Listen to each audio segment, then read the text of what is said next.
이 작은 도시 국가의 1인당 GDP가 미국을 넘어섰습니다. 영국, 프랑스 같은 전통적인 선진국들도 한참 뒤에 남겨놨죠. 서울보다도 작은 땅덩어리에서 어떻게 이런 일이 가능했을까요? 자원 하나 없는 이 나라가 불과 60년 만에 아시아 최고 부국으로 올라선 비밀, 그리고 그 이면에 숨겨진 대가에 대한 이야기를 지금부터 시작해 보겠습니다. 싱가포르의 면적은 733제곱킬로미터입니다. 서울이 605제곱킬로미터니까 조금 더 큰 수준이죠. 그런데 이 작은 나라의 2023년 1인당 GDP는 8만 7천 달러를 넘어섰어요. 같은 해 미국이 7만 6천 달러, 영국이 4만 8천 달러였으니 격차가 상당하죠. 도대체 어떻게 이런 성과가 나온 걸까요? 1965년으로 돌아가 보겠습니다. 싱가포르가 말레이시아 연방에서 강제로 쫓겨나듯 독립한 해죠. 당시 리커뉴 총리가 TV 카메라 앞에서 눈물을 흘렸던 장면은 유명합니다. 그만큼 앞날이 불투명했다는 얘기거든요. 천연자원은 전무했어요. 석유도 없고 광물도 없고 심지어 식수조차 부족했습니다. 인구는 200만 명이 채 안 됐고 실업률은 10%를 웃돌았죠. 리커뉴는 즉시 경제개발 계획에 착수합니다. 그가 내린 첫 번째 판단은 명확했어요. 자원이 없으면 사람을 팔아야 한다는 거였죠. 노동집약적 제조업 중심으로 경제를 재편하기 시작합니다. 섬유, 의류, 간단한 전자제품 조립 같은 산업에 집중했어요. 외국 기업들을 끌어들이기 위해 파격적인 세제 혜택을 제공했습니다. 하지만 리커뉴의 진짜 목표는 따로 있었습니다. 제조업은 어디까지나 임시 방편이었던 거죠. 그는 처음부터 금융과 서비스 중심의 선진 경제를 꿈꿨어요. 1970년대 들어서면서 그 계획이 본격화됩니다. 금융 규제를 대폭 완화하기 시작한 겁니다. 싱가포르의 지리적 위치가 결정적 역할을 했습니다. 말라카 해협은 세계 해상 물동량의 4분의 1이 지나가는 곳이에요. 인도양과 남중국해를 잇는 핵심 통로거든요. 이 위치를 최대한 활용하기 위해 항만 시설에 막대한 투자를 쏟아붓습니다. 1980년대 중반이 되면 싱가포르는 이미 세계 최대 항구 중 하나로 성장해 있었죠. 금융 자유화는 더 빠르게 진행됩니다. 1968년 아시아 달러 시장이 개설되면서 싱가포르는 역외 금융의 허브가 됩니다. 외국 은행들이 대거 진출했어요. 1970년에 38개였던 외국 은행이 1980년에는 119개로 늘어났죠. 법인세율은 계속 낮췄습니다. 1980년대 초 40%였던 세율이 2000년대 들어 17%까지 떨어진 겁니다. 여기서 싱가포르만의 독특한 전략이 나옵니다. 단순히 세금을 낮추는 게 아니라 특정 산업에 대해서는 더 파격적인 혜택을 줬어요. 본사를 싱가포르에 두는 기업에게는 실효세율이 5% 아래로 떨어지기도 했습니다. 지적지산권 관련 소득에 대해서도 특별 감면을 적용했죠. 이런 식으로 선택과 집중을 한 겁니다. 인프라 구축에도 엄청난 돈이 들어갔습니다. 1980년대 창의공항을 건설할 때만 해도 국가 예산의 상당 부분을 투입했어요. 당시로서는 모험이었죠. 하지만 이 공항은 지금 세계 최고 수준의 허브 공항이 됐습니다. 2023년 기준으로 6천만 명 이상이 이용하는 거점이에요. 교통 시스템도 철저하게 계획됐습니다. MRT라는 지하철 네트워크를 1980년대 후반부터 깔기 시작했어요. 좁은 땅에 인구가 밀집돼 있으니 대중교통이 핵심이었죠. 자동차 보유를 억제하기 위해 COE라는 특이한 제도를 만들었습니다. 차를 사려면 먼저 권리증을 경매로 사야 해요. 가격이 10만 달러를 넘는 경우도 있죠. 1990년 고촉통이 2대 총리가 됩니다. 리커뉴의 노선을 계승하면서도 한 가지를 더 추가했어요. 지식 기반 경제로의 전환이었죠. IT 산업 육성에 본격적으로 나섰습니다. 1990년대 초반부터 정보통신 인프라에 수십억 달러를 쏟아부었어요. 모든 학교와 기업을 인터넷으로 연결하는 프로젝트를 진행했죠. 교육 시스템도 완전히 뜯어고쳤습니다. 암기 위주에서 창의성과 문제 해결 능력 중심으로 바꾼 거예요. 수학과 과학 교육을 대폭 강화했고요. 결과는 놀라웠습니다. 2000년대 들어 국제합 성취도 평가에서 싱가포르는 항상 최상위권을 차지하게 됐죠. 바이오메디컬 산업도 이 시기에 집중 육성됩니다. 2000년 바이오폴리스라는 연구단지를 조성했어요.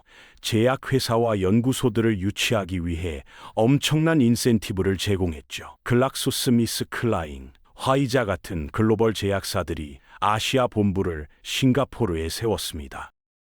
2004년 리콴유의 장남 리시엔룽이 3대 총리로 취임합니다. 그의 시대에 싱가포르는 또 한 번 변신을 시도해요. 이번엔 살고 싶은 도시 만들기였습니다. 아무리 세금이 낮고 사업하기 좋아도 사람들이 살기 싫으면 소용없다는 판단이었죠.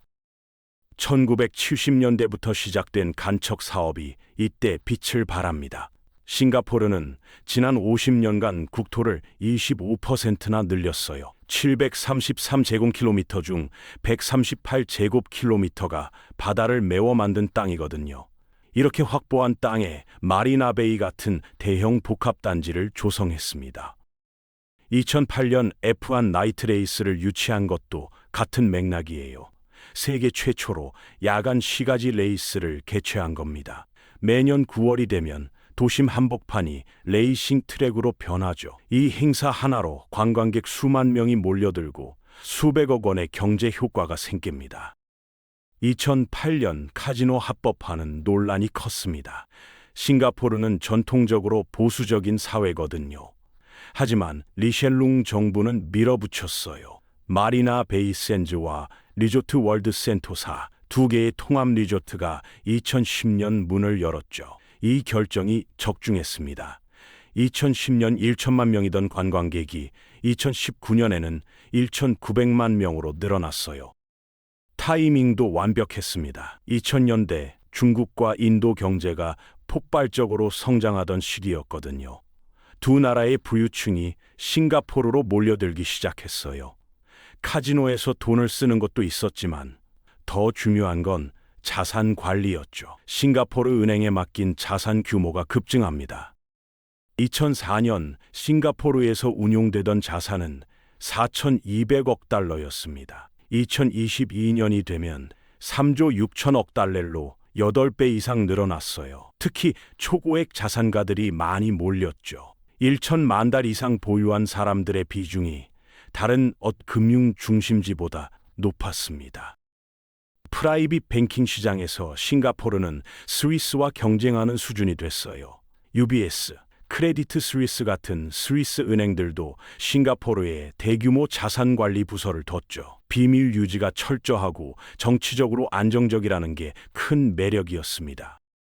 부동산 시장도 함께 달아올랐습니다. 외국인 부유층이 고급 주택을 사들이기 시작한 거예요. 센토사 코브 같은 지역의 주택 가격은 2000년대 들어 3배에서 4배로 뛰었죠. 일반 아파트 가격도 꾸준히 올랐고요. 2013년쯤 되면 싱가포르 주택 가격은 세계에서 가장 비싼 수준이 됩니다. 하지만 여기서 문제가 생기기 시작합니다. 집값이 너무 올라 자국민들이 불만을 표출하기 시작한 거예요. 정부는 2013년부터 외국인 주택 구매에 대한 추가 세금을 부과했습니다. 처음엔 10%였다가 점점 올려 지금은 60%까지 갔어요. 그래도 집값은 여전히 높은 수준을 유지하고 있죠. 의료 시스템도 싱가포르의 경쟁력 중 하나입니다. 메디세이브, 메디실드, 메디펀드라는 3단계 의료보장 제도를 운영하고 있어요. 개인 저축 계좌로 의료비를 충당하는 독특한 시스템이죠. 병원 시설도 세계 최고 수준입니다. 의료 관광객만 연간 50만 명 이상 방문해요. 싱가포르의 성공 뒤에는 어두운 면도 있습니다. 언론 자유가 크게 제약돼 있어요. 국경 없는 기자회가 발표하는 언론 자유 지수에서 싱가포르는 180개국 중 130위권을 맴돌고 있습니다. 리콴유 시절부터 정부 비판적인 언론은 철저히 통제됐거든요. 집회와 시위도 사실상 불가능합니다. 5명 이상이 모여 정치적 주장을 하려면 사전 허가를 받아야 해요. 홍림파크라는 곳에서만 제한적으로 집회가 가능하죠. 이마저도 외국인은 참여할 수 없습니다. 표현의 자유를 중시하는 서구 기준으로 보면 상당히 억압적인 체제인 셈이죠. 리콴유는 이런 비판에 대해 명확한 입장을 가지고 있었습니다. 싱가포르의 안정과 번영을 위해서는 질서가 우선이다라는 거였어요. 실제로 싱가포르의 부패 지수는 세계 최상위권입니다. 공직자들의 청렴도가 매우 높죠. 이게 외국 투자자들에게는 큰 매력 포인트가 됐습니다. 형법도 엄격하기로 유명합니다. 마약 밀매는 사형에 처해질 수 있어요. 실제로 매년 여러 명이 마약 관련 범죄로 사형당하죠. 공공장소에서 침을 뱉거나 껌을 씹는 것도 벌금 대상입니다. 낙서는 태형까지 받을 수 있고요. 1994년 미국인 청년이 낙서로 태형을 받아 국제적 논란이 됐던 적도 있습니다. 하지만 시대가 변하면서 이런 통제도 도전받고 있습니다. 젊은 세대는 이전과 달라요. SNS를 통해 다양한 정보를 접하고 자유롭게 의견을 표현하고 싶어 하거든요. 2011년 총선에서 여당인 인민행동당의 득표율이 60%로 떨어진 건 상징적인 사건이었습니다. 독립 이후 최저 수준이었죠. 야당도 점점 세력을 키우고 있습니다. 노동당이 2020년 총선에서 의석을 10석으로 늘렸어요. 전체 93석 중에서는 여전히 소수지만 과거에 비하면 큰 성장이죠. 젊은 유권자들 사이에서 야당 지지율이 특히 높아요. 2024년 5월 로렌스 웡이 4대 총리로 취임했습니다. 리콴유 집안이 아닌 사람이 총리가 된 건 처음이에요. 원 총리는 서민 출신입니다. HDB라고 불리는 공공임대주택에서 자랐죠. 코로나19 대응을 진두지휘하면서 국민들에게 좋은 인상을 남겼고요. 웡 총리가 직면한 과제는 만만치 않습니다. 우선 주거비 문제가 심각해요. 싱가포르 국민의 80% 이상이 HDB에 살고 있는데 이 가격도 계속 오르고 있거든요. 젊은 세대는 결혼해도 집을 구하기 어렵다고 불평합니다. 결혼 연령이 늦어지고 출산율은 떨어지는 악순환이죠. 싱가포르의 합계 출산율은 2023년 기준 1.00입니다. 세계에서 가장 낮은 수준이에요. 정부가 육아수당을 늘리고 휴가를 확대해도 효과가 제한적이죠. 집값과 교육비 부담이 워낙 크니까요. 이대로 가면 인구 구조가 심각하게 왜곡될 수밖에 없습니다. 외국인 노동자 문제도 뜨겁습니다. 싱가포르 전체 인구 590만 명 중 140만 명이 외국인 노동자예요. 건설, 제조, 서비스업 할 것 없이 외국인 없이는 경제가 안 돌아가는 구조죠. 그런데 자국민들은 좋은 일자리를 외국인이 빼앗아 간다고 생각합니다. 특히 전문직 외국인 채용에 대한 반발이 커요. 정부는 2020년부터 외국인 고용 쿼터를 강화했습니다. EP라고 불리는 전문직 취업 비자 발급 기준을 높인 거예요. 최저 임금 요건을 $5,000에서 $5,600로 올렸죠. 그래도 불만은 계속되고 있습니다. 소득 불평등도 심화되고 있어요. 지니계수로 보면 싱가포르는 선진국 중 가장 높은 수준입니다. 상위 10%와 하위 10%의 소득 격차가 점점 벌어지고 있거든요. 정부가 복지 지출을 늘리고 있지만 체감하는 국민은 많지 않아요. 생활비 상승도 서민들을 압박합니다. 2022년에서 2023년 사이 물가가 6% 넘게 올랐어요. 식료품 가격은 더 심하게 뛰었죠. 싱가포르는 식량의 90% 이상을 수입에 의존하는데 글로벌 공급망 불안으로 타격을 받은 겁니다. 고령화도 큰 도전입니다. 2030년이 되면 싱가포르 인구의 4분의 1이 65세 이상이 될 거예요. 연금과 의료비 부담이 급증할 수밖에 없죠. 노동력 부족도 심각해질 겁니다. 정부는 정년을 연장하고 재교육 프로그램을 확대하고 있지만 근본적인 해결책은 아니에요. 기후변화는 생존의 문제입니다. 싱가포르는 평균 해발 고도가 15m밖에 안 돼요. 해수면이 1m만 상승해도 국토의 상당 부분이 물에 잠길 수 있습니다. 정부는 해안 방어 시설에 수백억 달러를 투자할 계획이에요. 2030년까지 탄소 배출을 절반으로 줄이겠다는 목표도 세웠죠. 물 문제도 여전히 민감합니다. 싱가포르는 식수의 상당 부분을 말레이시아에서 수입해요. 1961년 맺은 협정에 따라 2061년까지 말레이시아로부터 물을 공급받는 거죠. 하지만 정치적 관계가 나빠지면 물 공급이 중단될 수도 있습니다. 실제로 말레이시아가 몇 번이나 협정 재협상을 요구했어요. 그래서 싱가포르는 물 자급자족에 막대한 투자를 하고 있습니다. 뉴워터라는 재활용 시스템으로 하수를 정화해 식수로 만들어요. 지금 싱가포르 물 소비량의 40% 정도를 이 방식으로 충당하죠. 해수 담수화 시설도 계속 늘리고 있고요. 2060년까지 물 자급률 100%를 목표로 하고 있습니다. 경쟁도 치열해지고 있습니다. 홍콩이 중국 정부의 통제 강화로 흔들리면서 싱가포르로 금융회사들이 많이 이전했어요. 하지만 두바이나 상하이 같은 도시들도 금융 허브를 지향하며 공격적으로 투자하고 있거든요. 싱가포르의 독점적 지위가 예전만 못하다는 평가가 나옵니다. 디지털 경제에서도 경쟁이 치열해요. 싱가포르는 핀테크 육성에 집중하고 있습니다. 그랩이나 시이 같은 유니콘 기업들이 나왔죠. 정부가 운영하는 스타트업 지원 프로그램도 다양해요. 하지만 중국이나 인도 같은 큰 시장을 가진 나라들과 비교하면 한계가 있습니다. 기술 혁신도 과제입니다. 싱가포르는 스타트업 육성에 수십억 달러를 쏟아붓고 있어요. 하지만 실리콘밸리나 선전 같은 곳과 비교하면 아직 갈 길이 멉니다. 규모의 경제가 안 나오는 게 가장 큰 약점이에요. 인구가 적다 보니 내수 시장이 너무 작거든요. 인공지능 분야에도 공격적으로 투자하고 있습니다. AI 싱가포르라는 국가 프로그램을 통해 연구 개발을 지원하고 있어요. 2030년까지 AI 선도 국가가 되겠다는 목표를 세웠죠. 스마트시티 구축에도 박차를 가하고 있고요. 웡 총리는 취임 연설에서 기존의 성공 방정식을 유지하면서도 새로운 시대에 맞게 진화하겠다고 말했습니다. 구체적으로 어떤 변화를 가져올지는 지켜봐야 해요. 그가 코로나 대응에서 보여준 것처럼 실용적이고 유연한 접근을 할 가능성이 큽니다. 정치적 자유화에 대한 기대도 있습니다. 웡 총리는 야당과의 대화를 강조하고 있어요. 언론 규제를 일부 완화할 거라는 관측도 나오죠. 하지만 근본적인 체제 변화를 기대하기는 어렵습니다. 인민행동당의 일당 우위 체제는 당분간 계속될 거예요.